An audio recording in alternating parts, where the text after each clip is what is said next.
I want to get started because today we are going to talk about breathing. Now, I know we've talked about this before, but this is going to be a whole new angle today because a lot of children who have maybe practiced meditation don't find breathing so easy to do, especially when they're upset and you say, just breathe. And meanwhile, the child is going and crying all at the same time, or maybe not able to breathe. And they're one of those criers that holds their breath in, or they just breath hold all day in general, and you need another strategy. But keep in mind that breathing is invisible, and that's a challenge because you can't just see what's happening with your breath. And if you're not good at breathing, or you're a shallow breather and not a deep breather, shallow breathers tend to have a fast heart rate because every time you take a breath in, your autonomic nervous system speeds up your heart rate a little bit, and every time you take a deep breath out, your heart rate goes back down. The problem is when you're breathing in your chest, you're breathing really shallow, and you're making your heart rate go up even more. So you're actually contributing to your own dysregulation when you take a shallow breath. But a lot of our kids have no idea how to take a deep breath.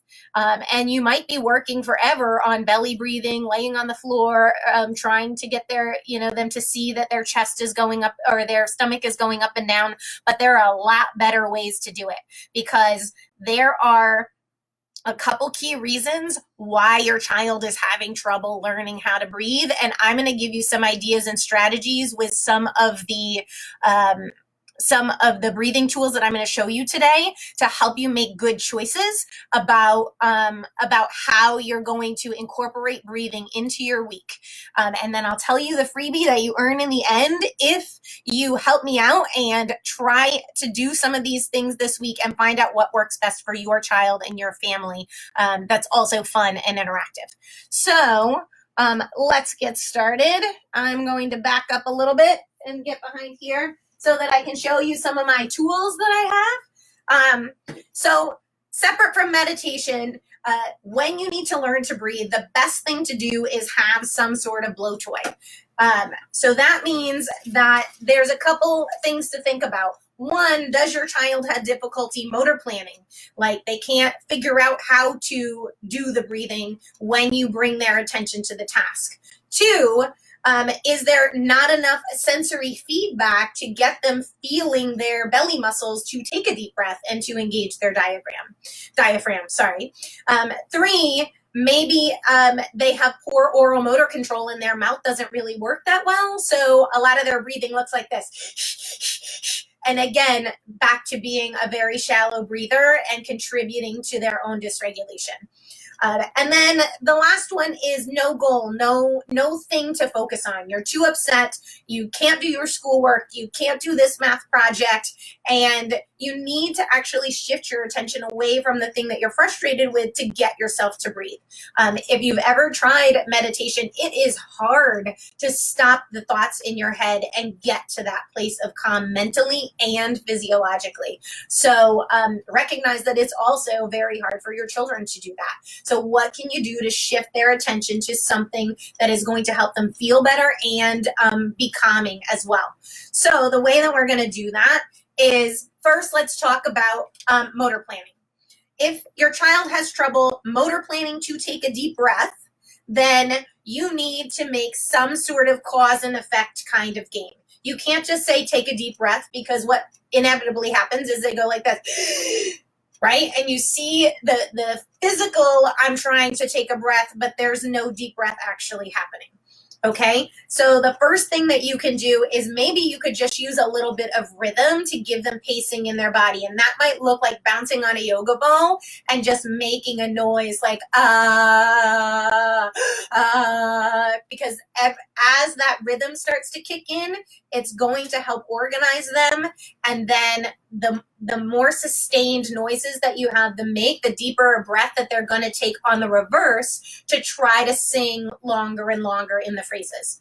The second thing that you can do is do not draw cognitive attention to the breathing task itself. If you have a motor planning issue, the problem is someone tells you to do something and you can't turn it into a plan for your body, or you see someone doing something and you can't turn it into a plan for your body. So the modeling is not working effectively. You have to change the plan.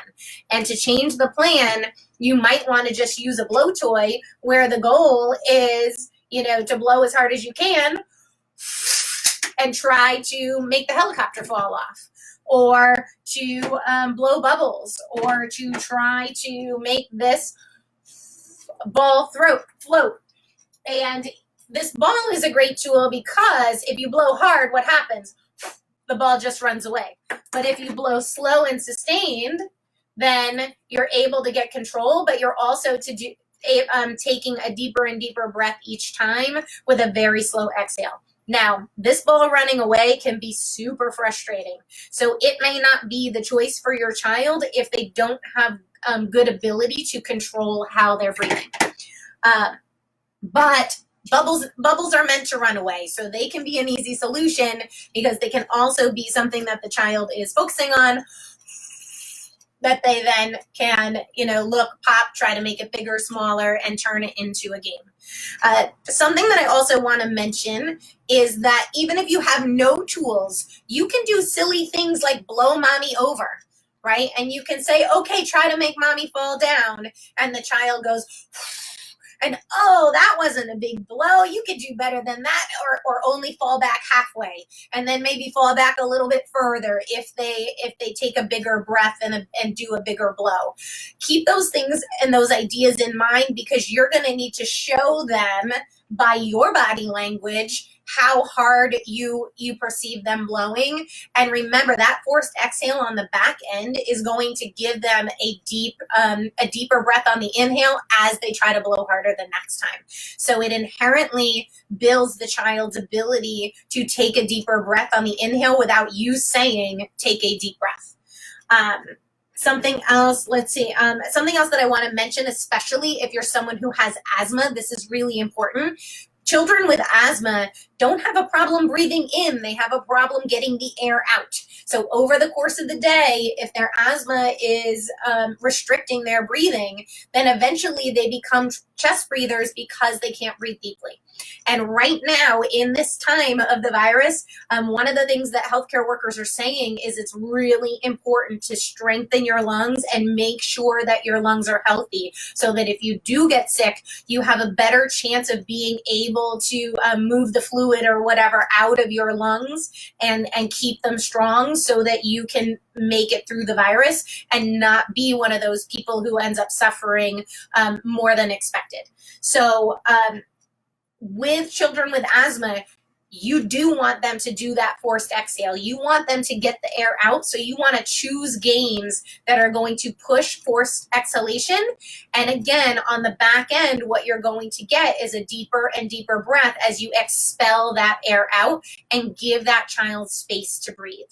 Okay, so second thing, the other reason that a child has trouble finding their belly muscles is that they need more sensory feedback. So maybe in that case, bubbles is not doing the job, because bubbles don't give a lot of strong feedback, especially if you're blowing slow and steady. Anything that's slow and steady, you're just doing a very controlled breath. You're not actually contracting your diaphragm really hard to give your body extra feedback, or even giving your lungs resistance. So one of the things that I use for kids who really need more proprioceptive input to their interoceptors of your lungs to help them take that deep breath is some kind of balloon.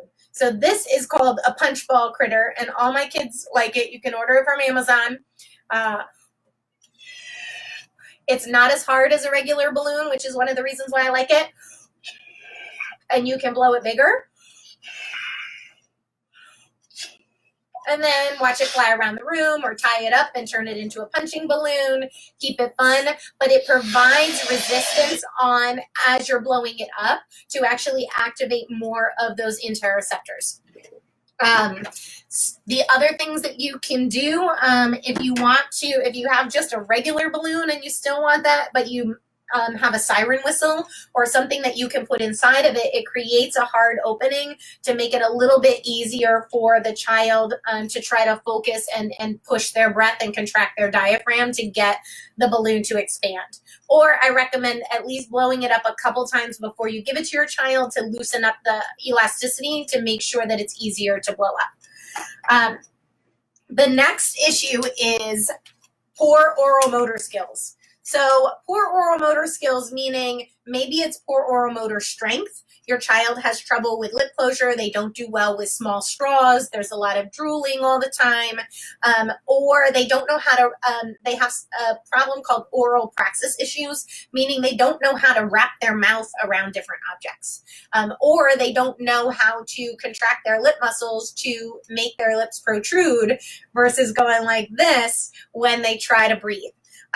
So you're going to have to choose a blow toy that's a match for their mouth initially to try to get those motor plans going. So if you have a child who breathes like this, it's going to be very, very hard to try to get them to close their lips around this really skinny straw. So you might need to start with something like a harmonica, something that is naturally wider and flatter and fills their whole mouth so that they can at least get the cause and effect feedback of the breathing.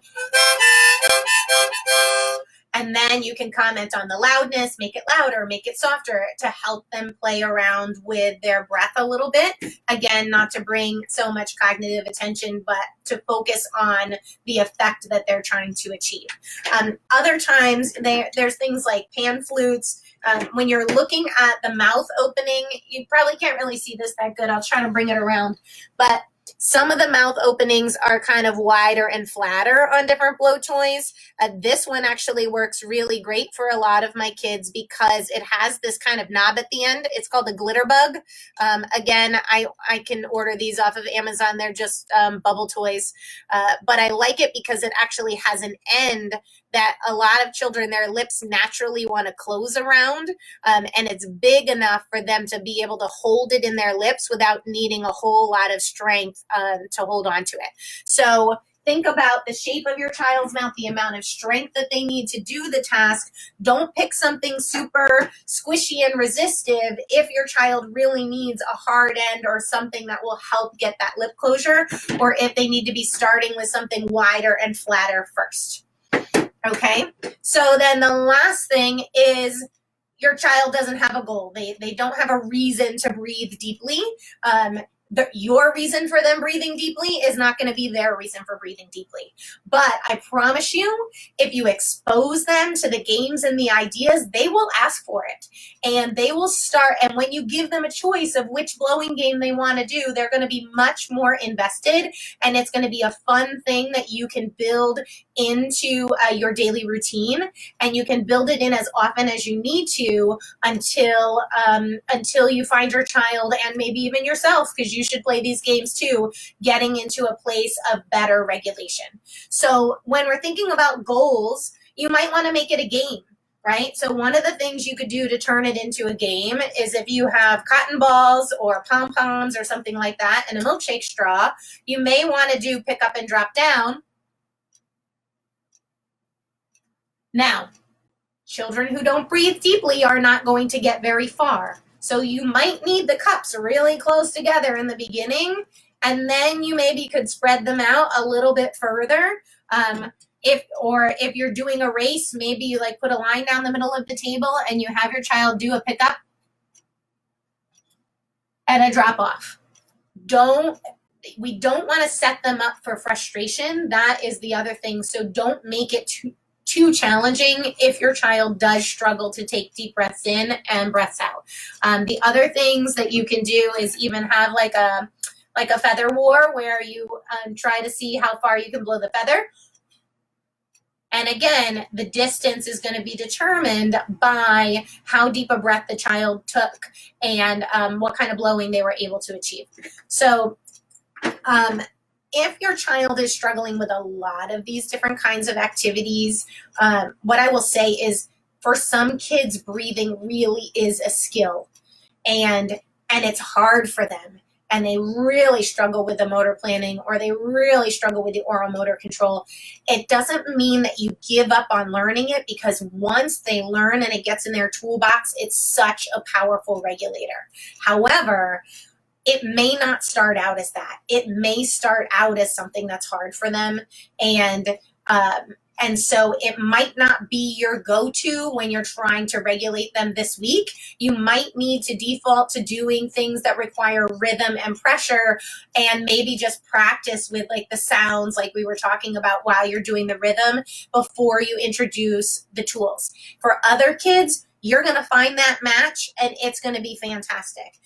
One of the really fun ones I like to do is just getting a little bit of water and dish soap and putting it in a bowl. When I'm at the gym, I have a pop tube and a big bucket, because the longer the tube, the deeper a breath you have to take to blow the bubbles.